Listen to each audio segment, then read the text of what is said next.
Sambil kita berjaga di rumah melakukan tanggungjawab stay at home demi membantu kerajaan membendung wabak coronavirus, kami di N77 mahu mengembalikan ingatan saudara-saudari kepada suatu peristiwa bermula pada tahun 2018 dan apa kaitan dengan 2020.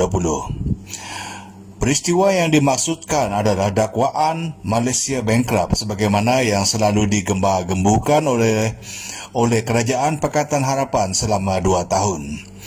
Wabak coronavirus secara tidak langsung membuktikan Malaysia tidak bankrupt.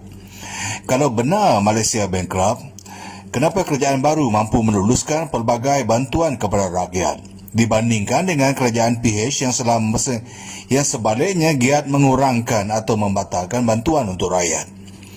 Kalau benar Malaysia bankrupt, kenapa Malaysia ada rizab sebanyak 2 trilion ringgit hari ini dibandingkan dengan dakwaan kerajaan PH yang sebaliknya mengatakan Malaysia berhutang 1.1 trilion ringgit?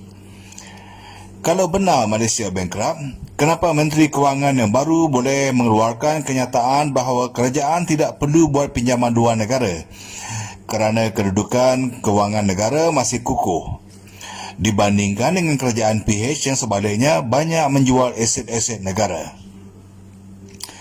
Kalau benar Malaysia bankrupt, 2 minggu selepas PKP, Malaysia sudah menjadi negara ketiga.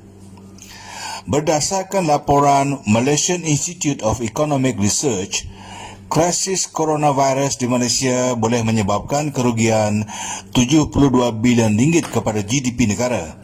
Dalam senario paling buruk, pertumbuhan ekonomi Malaysia akan jatuh ke angka negatif 1%. Malaysia sepatutnya sudah kerugian 128 bilion ringgit kalau bukan diselamatkan oleh bantuan pakej stimulus prihatin. Bantuan prihatin adalah bukti Malaysia ada duit. Malaysia tidak bankrupt. Penipuan PH sudah terbongkar. Tanpa perlu kerajaan baru atau mana-mana pihak untuk mengadakan tunjuk perasaan atau roadshow ke serata negara. Mari kita kenang balik sejauh mana rakyat Malaysia sudah tertipu oleh muslihat kerajaan PH. Atas alasan Malaysia bankrupt, PH potong bantuan rakyat BRIM, potong allowance kritikal untuk petugas kesihatan, potong subsidi elektrik untuk rakyat, paksa ramai pekerja berhenti kerja, desak nelayan untuk berkebun. Dia kata askar hanya makan dan tidur, digesa rakyat untuk menukar gaya hidup, disuruh pula untuk minum minyak sawit sesudu sehari. Atas alasan Malaysia bankrupt, PH bercadang untuk naikkan harga minyak seminggu sekali ketika harga minyak dunia turun. PH juga kata rakyat tidak boleh dimanjakan dengan bantuan kerajaan. Seharusnya rakyat yang bantu kerajaan. Atas alasan Malaysia bankrupt, PH jual aset-aset negara termasuk melelong lokasi strategik kepada pelabur-pelabur dari China. Atas alasan Malaysia bankrupt, royalti minyak yang dijanjikan kepada Sarawak dan negeri-negeri pengeluar minyak tidak dapat ditunaikan. Atas alasan Malaysia bankrupt, tabung harapan Malaysia dilancarkan. Rakyat berpusu-pusu menderma. Setakat Januari 2019, jumlah kutipan derma rakyat adalah 200 juta ringgit. Menteri Kewangan berkata tabung harapan akan kekal menjadi simbol semangat rakyat Malaysia untuk melangsaikan hutang negara. Saya ulangi, simbol semangat rakyat Malaysia untuk melangsaikan hutang negara. Semua ini dibolehkan atas alasan Malaysia bankrupt. Lim Guan Eng juga berkata Sarawak akan bankrupt. Kita bersyukur kerana PH bukan lagi kerajaan di saat-saat yang sangat kritikal semasa dunia berdepan krisis wabak coronavirus. Mari kita tinjau apa pendirian PH terhadap keputusan-keputusan kerajaan baru setakat ini. Kerajaan baru turunkan harga minyak seminggu sekali. PH meroyan.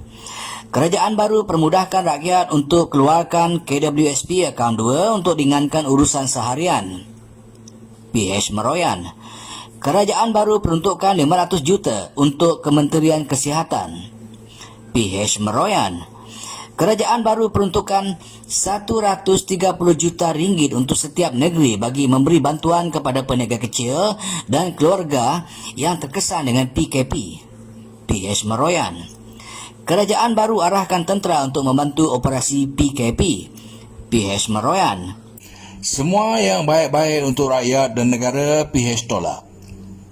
Mereka gagal sebagai kerajaan, mereka juga gagal sebagai pembangkang. Kali ini tidak ada lagi alasan Malaysia bankrupt.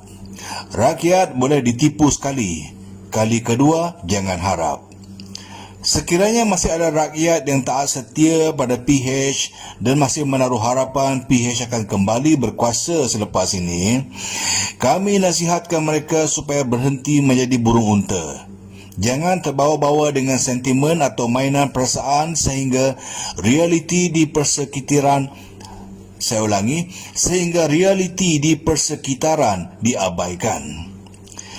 Anwar sebagai PM hanyalah suatu ideal. COVID-19 adalah suatu yang real. Berpijaklah di bumi nyata. Lari kalau perlu, tapi jangan leka membenamkan kepala di dalam pasir.